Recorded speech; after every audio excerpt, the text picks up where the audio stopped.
മിഴി ഫിലിംസിന്റെ ഒരു പുതിയ വീഡിയോയിലേക്ക് എല്ലാവർക്കും സ്വാഗതം. ഇന്നത്തെ വീഡിയോയിൽ ഞാൻ പറയുന്നത് ഭരതനാട്യം 2 മോഹിനിയാട്ടം എന്ന ചിത്രത്തിലെ ഒരു ഹിഡൻ ഡീറ്റെയിൽ ആണ്.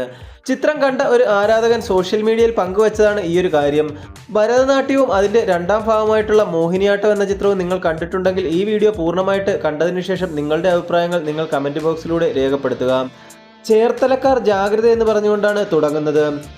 സീൻ 1. ഭരതനാട്യം എന്ന ആദ്യ ചിത്രത്തിൽ തനിക്ക് ശ്രീകണ്ഠാപുരത്ത് മറ്റൊരു കുടുംബമുണ്ടെന്നും മരിക്കുന്നതിന് മുൻപ് അവരെ കാണാൻ ആഗ്രഹമുണ്ടെന്നും ഹോസ്പിറ്റലിലെ ICUവിൽ വെച്ച് മകൻ ശശിധരനോട് ഭരതൻ നായർ പറഞ്ഞതനുസരിച്ച് അച്ഛൻ്റെ ചിന്ന വീട്ടിലെത്തി അങ്ങേരുടെ രണ്ടാം ഭാര്യ രുക്മിണിയോട് ശശിധരൻ സ്വയം പരിചയപ്പെടുത്തുകയാണ്. ഞാൻ ശശിധരൻ, ഭരതൻ നായരുടെ മകനാണ്. ചാലക്കുടി കുറുവിലക്കാവിലുള്ള രുക്മിണി ചേർത്തലയിലല്ലേനോ? ശശി: അങ്ങനെയായിരിക്കും ഇവിടെ പറഞ്ഞു വെച്ചിരിക്കുന്നത്, പക്ഷേ അവിടൊന്നുമല്ല.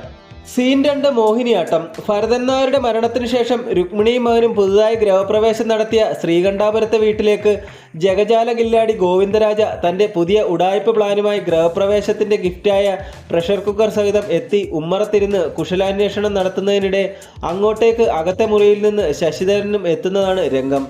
ഭരതേട്ടൻ്റെ മരണം ആരും തന്നെ അറിയിച്ചില്ല എന്നൊരു പരിഭവം ഗോവിന്ദൻ്റെ സംസാരത്തിലുണ്ട്. ഗോവിന്ദരാജ: അന്ന് ഇതൊന്നും അറിഞ്ഞില്ല. അല്ല, ആരുമൊട്ട് അറിയിച്ചതുമില്ല.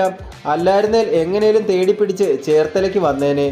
ശശി: ചേർത്തലയല്ല കേട്ടോ, ചാലക്കുടിക്കടുത്ത കുറുവിലക്കാവ്, അവിടെയാണ് തറവാട്.